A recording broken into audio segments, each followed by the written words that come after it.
Pirkei Avot, Chapters of the Fathers, is a section of the Talmud containing maxims and aphorisms of various sages on how to understand life from a Torah perspective and how to live a more elevated and spiritual life.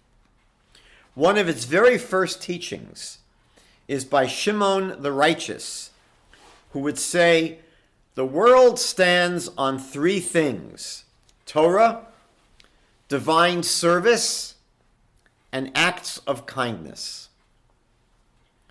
These three things are both why the world was created and based upon what merit the world continues to exist after its creation.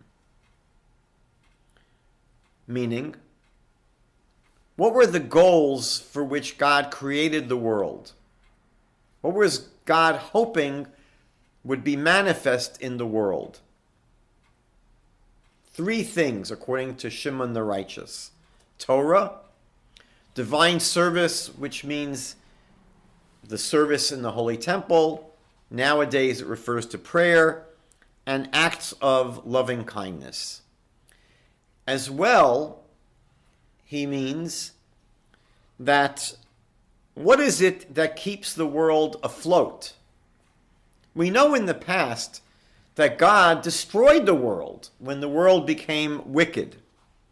And so, upon the merit of what does God continue to allow the world to exist? And so Shimon the Righteous said these three things: Torah, divine service, and acts of loving kindness. We're going to focus on the third of these three. Acts of loving kindness are both a goal of why the world was created. God wanted a world where acts of kindness would be manifested. And it's one of the things that convinces God that it's worthwhile to maintain the existence of the world. And this is based upon a verse in the book of Psalms, chapter 89, verse 3, which says, the world will be built through kindness. Olam Chesed Yibaneh. The world will be built through kindness.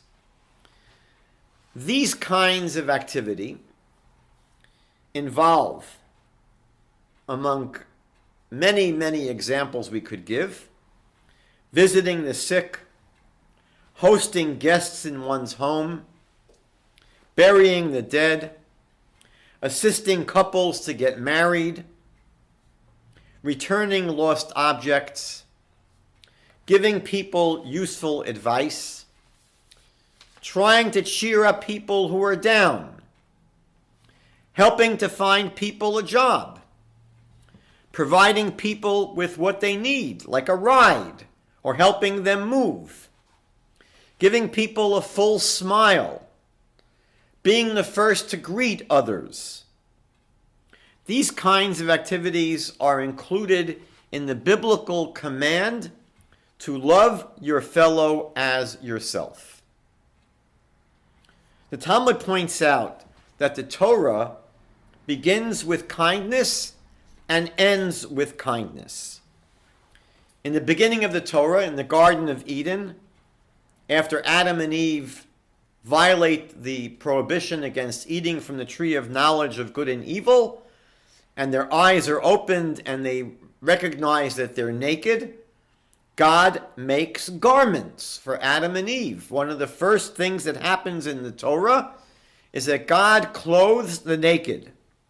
And at the very end of the Torah, we see that God buries Moses after Moses passes away.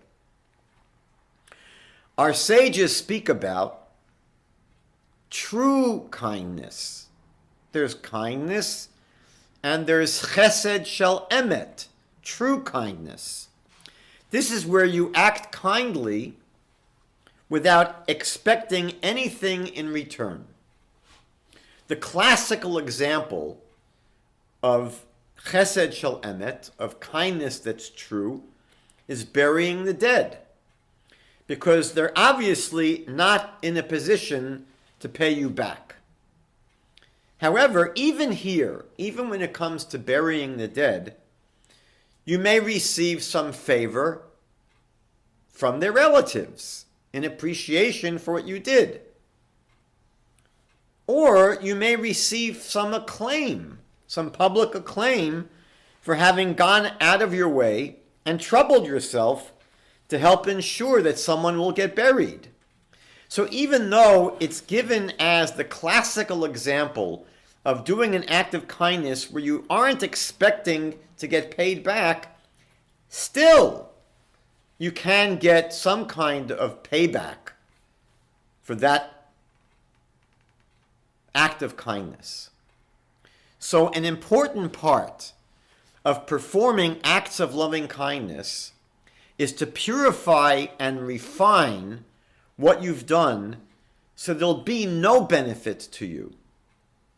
One of the things people strive for is anonymity in their good deeds, trying to do them in a way where your involvement isn't discovered, where people conceal their involvement in the good that they do.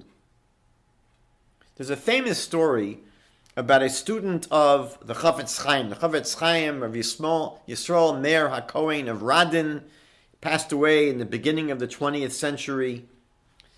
Great, great Torah sage. And he had a student that developed a very serious illness. And doctors were unable to help him. So he traveled. He wasn't living in the same town as his teacher. He traveled to see his teacher and to ask for a blessing.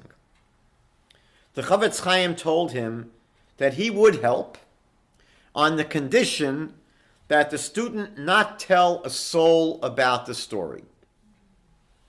And the Chafetz Chaim instructed him to travel to a certain rabbi who lived in a small city far away and to tell this rabbi the situation.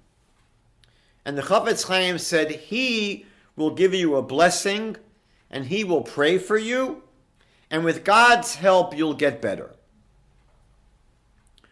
The student traveled to see that rabbi and followed the instructions of the Chafetz Chaim. And after a while, he recovered from his illness. The student ended up getting married and establishing a family. And according to the instructions of his teacher, he never told this story to anyone. 20 years later, his sister-in-law came down with the same mysterious illness that he had. His sister-in-law was getting progressively worse, and he was very tempted to reveal how he recovered from it. But he didn't, because of the instructions of the Chafetz Chaim. But as the situation grew more and more dire, he decided that enough time had passed where he never revealed the story, and that now he could finally reveal what had happened to him. And so he told his wife and the family how he had recuperated after receiving a blessing from a certain rabbi, and that gave his family some hope. But then his illness returned. His illness returned. And he was very, very shaken. And he told his wife that he has to return to the Chafetz Chaim. So he traveled very, very far. He was not living anywhere near the Chafetz Chaim now. He traveled very far to the city of Radin, where the Chafetz Chaim lived. And by now, the old sage was old and weak. The Chafetz Chaim remembered their last meeting quite well, and he listened carefully to this tragic turn of events. After a short silence, the Chafetz Chaim spoke quietly and slowly. And he said to his student, "I'd love to help you again. But what can I do? The first time you were sick, I was still young and strong. I fasted for 40 straight days in order for the Almighty to send you a healing. Now, I'm too old to fast like that again.